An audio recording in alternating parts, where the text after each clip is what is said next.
नमस्ते, मैं अलका ठाकुर हूं और आप सभी का अलका मेडिकल क्लासेस में स्वागत है। तो आज हम क्या बात करने वाले हैं? आज हम बात करने वाले हैं टीबी के बारे में। नॉर्मली हमें क्या पता है कि टीबी सिर्फ और सिर्फ हमारे फेफड़े में होता है, लेकिन जो टीबी का बैक्टीरिया होता है या फिर वायरस होता है या फिर पैरासाइट्स हो गए, वो हमें अपनी आंखों से नहीं दिखता है। उसको देखने के लिए हमें कुछ ना कुछ प्रोसेस करना पड़ता है या फिर हम उसको माइक्रोस्कोप में देखते हैं तो हमें कुछ इस टाइप का दिखता है। अब टीबी के बारे में हमें क्या पता है कि टीबी सिर्फ कहाँ पे हो जाता है? हमारे फेफड़े में होता है। लेकिन आपको जान करके हैरानी होगी कि टीबी का जो बैक्टीरिया होता है वो बॉडी के किसी भी पार्ट पे अटैक कर सकता है। नॉर्मली कौन सा बैक्टीरिया होता है? ठीक है, यहाँ पे होता है ट्यूबरक्यूलोसिस। ट्यूबरक्यूलोसिस कौन सी बैक्टीरिया होती है? माइकोबैक्टीरियम होती है। इसको याद रखना है क्योंकि एग्जामिनेशन में आ सकता है। तो माइकोबैक्टीरियम ट्यूबरक्यूलोसिस या फिर माइकोबैक्टीरियम, ठीक है, माइकोबैक्टीरियम बोविस, BOVIS, ये जो वाली बैक्टीरिया होती है वो कहाँ पर पाई जाती है? कच्चा दूध अगर हम पीते हैं और उस दूध में ये वाली बैक्टीरिया कहाँ से आती है? कोई पशु से आ जाता है। अगर उसके बॉडी में ये वाली बैक्टीरिया है तो फिर उसके दूध में भी ये वाला बैक्टीरिया मौजूद होगा। और अगर हम दूध को नहीं उबालते हैं और फिर हम उसको कच्चा यानी कि रॉ मिल्क अगर हम पी लेते हैं तो उस कंडीशन में हमारे बॉडी में ये वाली बैक्टीरिया आ जाती है और हमारे बॉडी के किसी भी पार्ट पे अटैक कर सकता है। यहाँ पर जो टीबी होता है, नॉर्मली हम किस टीबी की बात कर रहे हैं? अगर टीबी वाला बैक्टीरिया आपकी आंतों को नुकसान पहुंचा देता है। नॉर्मली हम समझते हैं कि हमारा वजन कब घटता है? जब हमें थायराइड हो जाता है। लेकिन यहाँ पर एक और कंडीशन होती है कि अगर आपकी बॉडी में आंत से संबंधित, डाइजेस्टिव सिस्टम से संबंधित कोई भी समस्या है तो फिर आपके बॉडी में वजन घटने की जो प्रोसेस है वो फिर होने लगता है। आपको एब्डोमेन पेन होगा, मतलब आपके पेट में दर्द होगा, साथ में एनोरेक्सिया की कंडीशन भी हो जाती है। इसमें पेशेंट को क्या लगता है? इसमें बहुत सारे पेशेंट को ये लगता है कि अगर मैं खाऊंगा या फिर खाऊंगी तो मैं मोटा हो जाऊंगा। मतलब अपने आप को शीशे में अगर वो देखेंगे, यहाँ पे देखिए, अगर वो अपने आप को शीशे में देखते हैं तो उनको क्या फील होता है कि वो मोटे हैं, लेकिन रियलिटी में वो पतले होते हैं। इसी कंडीशन को, इसी स्थिति को हम क्या बोलते हैं? इसी स्थिति को हम बोलते हैं एनोरेक्सिया, जिसमें पेशेंट खाना पीना छोड़ देता है इस डर से कि वो मोटा हो जाएगा। अब बहुत सारी लड़कियों ने स्टाइल के चक्कर में ये वाला जो डायलॉग है वो अपनाया हुआ है कि मैं तो कम खाती हूँ, लेकिन बीमारी उनको होती है जिनका वजन काफी तेजी से घटते जाता है और उनको तभी भी लगता है कि वो बहुत ज्यादा मोटे हैं। आप जरूर ऐसे लोगों को जानते होंगे। यहाँ पे देखिए कि टीबी का जो बैक्टीरिया होता है वो आपके बॉडी के किसी भी पार्ट पे अटैक कर सकता है। आपके आंखों को भी, आपके ब्रेन को भी, मतलब न्यूरॉन्स, हमारे ब्रेन में क्या होता है? न्यूरॉन्स होता है। साथ में आपके स्किन को भी ये डैमेज कर सकता है, आपके लंग्स को डैमेज तो करता ही है। और नॉर्मली ये फैलता कैसे है? जब किसी की बॉडी के अंदर टीबी का बैक्टीरिया होता है तो जब कोई खांसता है या फिर अगर उसका लाड़ यानी कि सलाइवा आपके माउथ में आ जाए किसी तरह, वो सामने वाला आदमी खांसा, उसने रुमाल अपने मुंह पे नहीं रखा और आप उसके बगल में खड़े होकर के उनसे बात कर रहे हो, तो हो सकता है कि जो ड्रॉपलेट्स हो, जो कि इन्फेक्टेड यानी कि लाड़ की जो छोटी छोटी बूंद होती है उसी को हम बोलते हैं ड्रॉपलेट्स। तो ये जो ड्रॉपलेट्स है आपके मुंह में आ जाएगा और फिर आपके माउथ के अंदर में बैक्टीरिया आ गया। अब आपके बॉडी के किसी भी भाग पर वो अटैक करेगा। ऐसा नहीं कि बॉडी में आया और फिर अटैक कर दिया, ऐसा नहीं होता है। आपके बॉडी में आया और फिर वो धीरे धीरे करके अपनी संख्या को बढ़ाता है। अब फैलता कैसे है? या तो सलाइवा से फैल गया या फिर डायरेक्टली ब्लड, आपके बॉडी में ब्लड के थ्रू वो वाली बैक्टीरिया आ गई। या फिर ऐसा हो सकता है कि अगर आपने किडनी का ट्रांसप्लांटेशन करवाया है यानी कि रीनल, या फिर आपने लंग्स का ट्रांसप्लांटेशन करवाया है, आप सिगरेट बहुत ज़्यादा पीते हो, जब आप सिगरेट पीते हो तो आपको लंग्स में प्रॉब्लम होती है और कभी कभी सर्जरी के माध्यम से हम फिर रिप्लेसमेंट करते हैं, तो उस कंडीशन में भी चांसेस होता है कि आपकी बॉडी के अंदर माइकोबैक्टीरियम ट्यूबरक्लोसिस यानी कि टीबी का बैक्टीरिया आपके बॉडी के अंदर आ जाए। और यहाँ पे बहुत ज़्यादा कंडीशन ये है कि अगर आपने कोई भी सर्जरी करवाई है तो उस कंडीशन में भी ये वाली बैक्टीरिया आपके बॉडी के अंदर आ सकता है। तो यहाँ पे समझने वाला बात ये है कि अगर कोई व्यक्ति का इम्यून सिस्टम स्ट्रांग है तो फिर वो बच जाएगा, लेकिन अगर इम्यून सिस्टम वीक है तो फिर वो इससे ग्रसित हो सकता है। आपके पूरे बॉडी को ये वाली बैक्टीरिया ग्रसित कर सकती है। नॉर्मली जो हम आज समझेंगे वो है आपका इंटेस्टाइनल ट्यूबरक्लोसिस, मतलब आपके इंटेस्टाइन में, आंत में, चाहे वो छोटी आंत हो या फिर बड़ी आंत हो, दोनों में जब आपका ये वाला बैक्टीरिया आपको अटैक कर देता है आपकी बॉडी में तो फिर क्या क्या दिक्कतें होती है, बहुत सारी दिक्कतें होती है। अब देखिए ध्यान से क्या क्या दिक्कत होगी। यहाँ पे देखिए जो बैक्टीरिया होती है वो नॉर्मली हम अपनी आंखों से नहीं देख पाते हैं, हम सबको पता है, लेकिन हवा में मौजूद होता है और हमें दिखता नहीं है। आप अगर सिगरेट पीते हो या फिर आप अगर अल्कोहल का सेवन करते हो तो आपकी बॉडी में प्रॉब्लम्स आते हैं, और नॉर्मली अगर हम देखें तो लंग्स एक साथ डायरेक्टली डैमेज नहीं होती है, वो धीरे धीरे करके डैमेज होती है, इंसान को अंदर से खोखला करते जाता है ये सभी बैक्टीरिया। ठीक है, इतना समझ में आ गया। बहुत ज्यादा इजी है, बहुत ज्यादा। अगर आप अपने सपनों को बहुत छोटा रखोगे तो फिर आप ऊंचे कैसे उड़ोगे। अगर आपका भूख सिर्फ एक बूंद है तो थाली में समंदर कैसे परसा जाएगा। ये बात आपको हमेशा याद रखनी है। आज हम बात करेंगे इंटेस्टाइन के बारे में। छोटी आंत या फिर बड़ी आंत। छोटी आंत या फिर बड़ी आंत को हम क्या बोलते हैं, कॉलन बोलते हैं। ठीक है, बड़ी आंत को। अब यहाँ पे देखिए बीच में स्मॉल इंटेस्टाइन होती है छोटी आंत, और बाहर से जो है मोटी वाली वो है लार्ज इंटेस्टाइन। ये है एनस और ऊपर में रेक्टम। ये जो रेक्टम है यहाँ पे आपका मल इकट्ठा होता है और एनस को हम बोलते हैं मल द्वार। अब यहाँ पे जब आपका बैक्टीरिया आया तो इसमें आपको इन्फ्लामेशन हो सकती है। अब इन्फ्लामेशन का मतलब क्या है, वहां पे सूजन, इसकी साइज बड़ी हो जाएगी, किसी को कॉन्स्टिपेशन हो जाता है, किसी को डायरिया हो जाता है। अब इंडिविजुअल्स पे डिपेंड करता है। माना कि मेरा अगर इम्यून सिस्टम वीक है तो अगर मुझे कोई बैक्टीरिया ने अटैक किया है, मतलब टीबी वाला बैक्टीरिया मेरे बॉडी के अंदर आ गया, तो या तो मुझे डायरिया होगा या फिर कॉन्स्टिपेशन हो जाएगा, कब्ज हो जाएगी या फिर दस्त हो जाएगा। दोनों में से कोई एक कंडीशन हो सकता है। बॉडी में जब भी कोई बैक्टीरिया अटैक करता है तो आपको मैलेज वाला फीलिंग भी आता है। अब मैलेज वाली फीलिंग क्या होती है, मेडिकल टर्म में मैंने बोल दिया, लेकिन इसका मतलब क्या है कि आप ऐसा फील करोगे कि आप थोड़ा थोड़ा बीमार हो, मतलब आपको अंदर से फील होगा। पहले आपको बुखार लगता है और फिर आपको हल्का हल्का फीवर होने लगता है। यहाँ पे बहुत सारे कंडीशंस होते हैं। उल्टी करने का मन करता है, ठीक है, मिलेना की स्थिति बन जाती है। इसका मतलब है कि जब आप मल पास करोगे तो वो जो आपका स्टूल होगा, जो मल होगा, वो बहुत काला टाइप का होगा, उसमें ब्लड हो भी सकता है और नहीं भी हो सकता है। इसके अलावा आपका वजन घटेगा ही, साथ में आपका स्किन जो है वो पीला पड़ सकता है। खून की कमी हो सकती है बॉडी में। क्यों खून की कमी होगी और क्यों वजन कम होगा, ये थोड़ा सा सोचने वाली बात है। देखिए जब आपके बॉडी में टीबी वाला बैक्टीरिया आपके इंटेस्टाइन पे अटैक कर चुका है, इसका मतलब है कि जो छोटी आंत है जो कि आपके पाचन के सिस्टम को कंट्रोल कर रही है, वो फिर अपना काम नहीं करेगी। अब जब अपना काम नहीं कर रही, इसका मतलब है कि खाना सही से नहीं पच रहा है और आपके बॉडी में नहीं लग रहा है, मतलब माल न्यूट्रिशन की स्थिति बन जाती है। कौन सी स्थिति, माल न्यूट्रिशन। आपके बॉडी में पोषक तत्व की कमी हो जाएगी, कोई भी इंसान कमजोर हो जाएगा।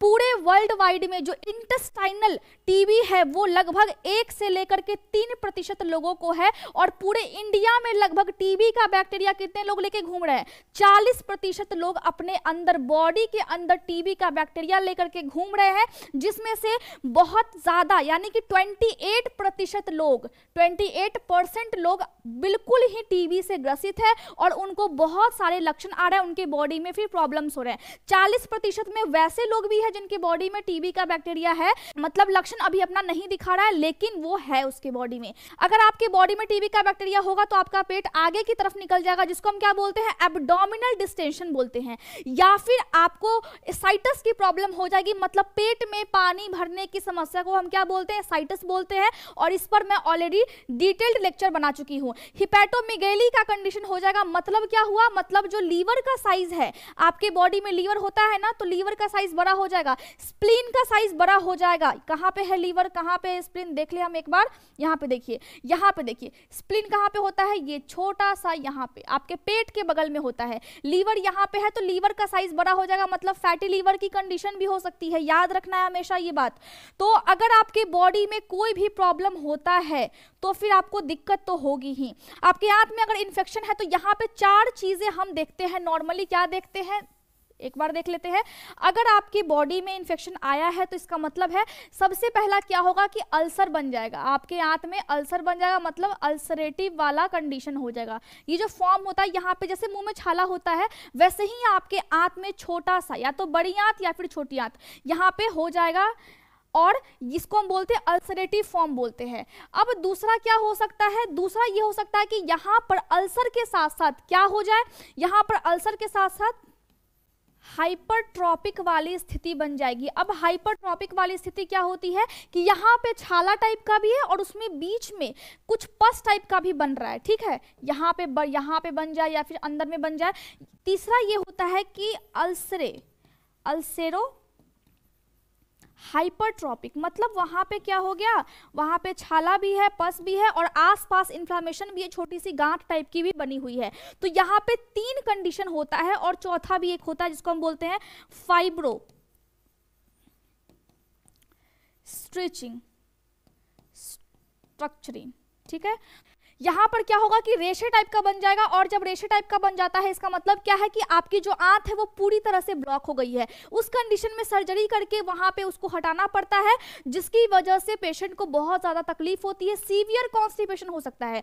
और जब सीवियर कॉन्स्टिपेशन होगा उस टाइम में क्या हो सकता है, उस टाइम में पेशेंट को इंटरनल ब्लीडिंग भी हो सकती है क्योंकि वो मल सही से पास नहीं कर पाता है। अब यहाँ पे समझने वाली ये बात है कि अगर हम ये देख ले कि अगर किसी को प्रॉब्लम हो भी गया है तो क्या क्या कंडीशंस हो सकते हैं। फीवर अगर होता है तो आपका ये इंडिकेशन है कि आपको बॉडी में कुछ ना कुछ प्रॉब्लम है, तो हमेशा याद रखना है। साथ में ऐसा हो सकता है कि एब्डोमिनल क्रैम्प्स हो सकते हैं आपके नाभि के नीचे, या फिर आपको बहुत तेज दर्द हो सकता है अगर आपको टीबी का बैक्टीरिया आपके बॉडी के अंदर आ गया है। तो यहाँ पे एक और कंडीशन है जिसको हम क्या बोलते हैं, क्रोन्स डिजीज बोलते हैं, क्रोन्स डिजीज। और ये क्या है, ये है IBS, इन्फ्लामेटरी बॉवेल सिंड्रोम का ही एक टाइप है। इसका मतलब होता है कि आपके डाइजेस्टिव सिस्टम में जो सूजन होने की प्रॉब्लम है, चाहे वो आंत हो, चाहे वो बड़ी आंत हो या फिर छोटी आंत हो, तो उसका एक प्रकार है। इसमें भी सेम लक्षण आते हैं, लेकिन यहाँ पे फर्क ये है कि अगर आपके बॉडी में खांसी तो होगा ही टीबी में, और उल्टी करने का मन करेगा ही साथ में। देखिए यहाँ पे अगर आपको टीबी है, ठीक है, तो हम कैसे पहचानेंगे कि वो टीबी का ही बैक्टीरिया है। सबसे पहला इंडिकेशन क्या होता है कि हम पेशेंट का हीमोग्लोबिन चेक करते हैं, और जब हम हीमोग्लोबिन चेक करते हैं तो उसका हीमोग्लोबिन होता है कम। साथ में हम सी रिएक्टिव प्रोटीन चेक करते हैं, और ये क्या होता है, ये एक प्रोटीन होता है जो कि आपके बॉडी में पाया जाता है। बनाता कौन है, लीवर बनाता है हमारा, ठीक है।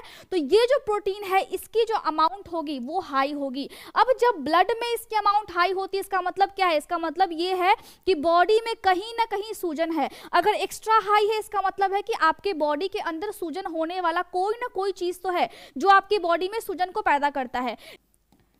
ESR का इसका मतलब क्या होता है, इरिथ्रोसाइट सेडिमेंटेशन रेट। अब ये क्या होता है, देखिए ध्यान से, ये जो प्रोसेस है इसमें हम आपके ब्लड को चेक करते हैं, मतलब आरबीसी, इरिथ्रोसाइट को हम क्या बोलते हैं मेडिकल टर्म में, आरबीसी को ही हम फुल फॉर्म में बोलते हैं इरिथ्रोसाइट।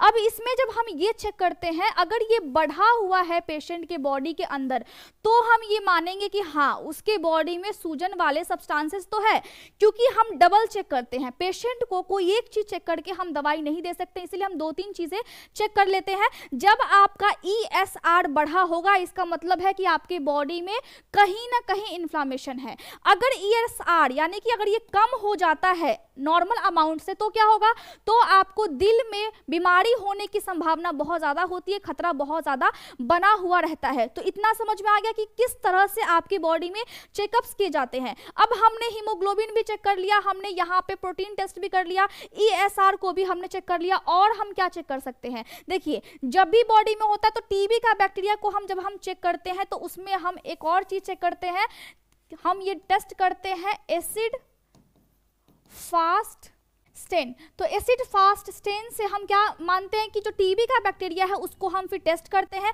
ये एक प्रोसेस है, और ये जो प्रोसेस है ये हम कहाँ पढ़ते हैं, डिटेल में हम इसको माइक्रोबायोलॉजी में पढ़ते हैं। चाहे वो MBBS हो या फिर वो BSc नर्सिंग हो या फिर फार्मा हो, आपको एक सब्जेक्ट आता है जिसको हम बोलते हैं माइक्रोबायोलॉजी, और उस बुक के अंदर में आपको सारे ये टेस्ट पढ़ने पड़ते हैं, ठीक है। तो डिटेल में हम अभी नहीं जाएंगे। दूसरा क्या है, क्वांटिफेरोन टेस्ट हम करते हैं, ठीक है। अब इस टेस्ट के माध्यम से भी हम टीबी वाले बैक्टीरिया को देखते हैं और फिर परखते हैं।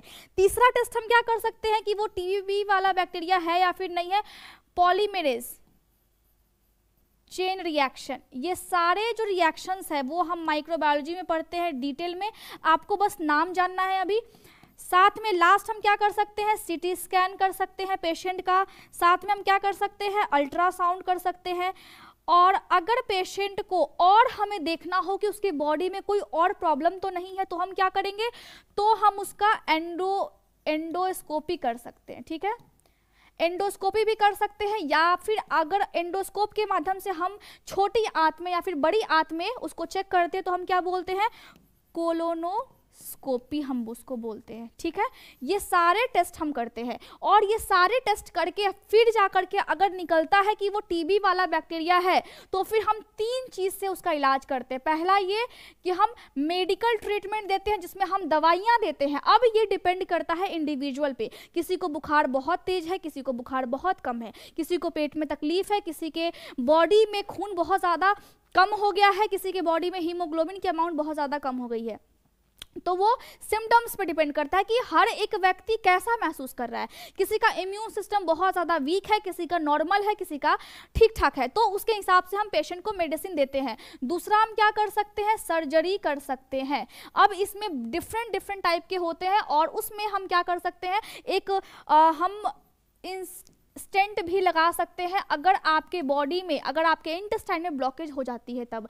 तो बहुत सारे ट्रीटमेंट है, बहुत सारा प्रोसेस है, लेकिन यहाँ पे हमें मेडिसिन देना कैसे है, इंडिविजुअल के अनुसार देना है। हर एक व्यक्ति का अलग अलग बॉडी है, उसको लक्षण अलग अलग आएंगे, उसको अलग अलग महसूस होगा, मतलब वो अलग फील करेगा। हर एक व्यक्ति को दूसरे व्यक्ति से कंपेयर करके हम सेम मेडिसिन नहीं दे सकते हैं। लेकिन अगर इंटेस्टाइन में टीबी वाला बैक्टीरिया आ जाता है तो फिर दिक्कत होता है। तो फिर अगर आपके पेट में तकलीफ है, या फिर दर्द है, या फिर वजन बहुत तेज कम हो रहा है, तो आप समझ जाए कि आपके बॉडी में दिक्कत है। हो सकता है कि माइकोबैक्टीरियम ट्यूबरकुलोसिस है, और कच्चा दूध आप ना पिए। क्यों? क्योंकि अभी जो हमारा सिस्टम है, इम्यून सिस्टम, वो हमारे दादाजी की तरह, हमारे पापा की तरह उतना स्ट्रांग नहीं है कि हम अभी कच्चा दूध को पी सकते हैं।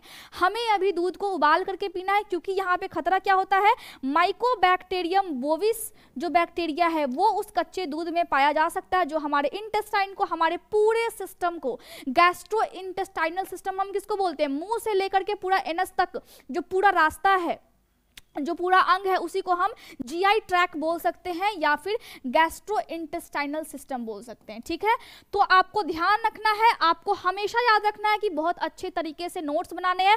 नोट्स आपको टेलीग्राम पर मिल जाएंगे, आप जा करके पहले वाले कमेंट में लिंक होता है, उसको ज्वाइन कर सकते हैं, और साथ में कोई भी डाउट होता है आप ईमेल कर सकते हैं, आप इंस्टाग्राम पे पूछ सकते हैं। Thank you so much.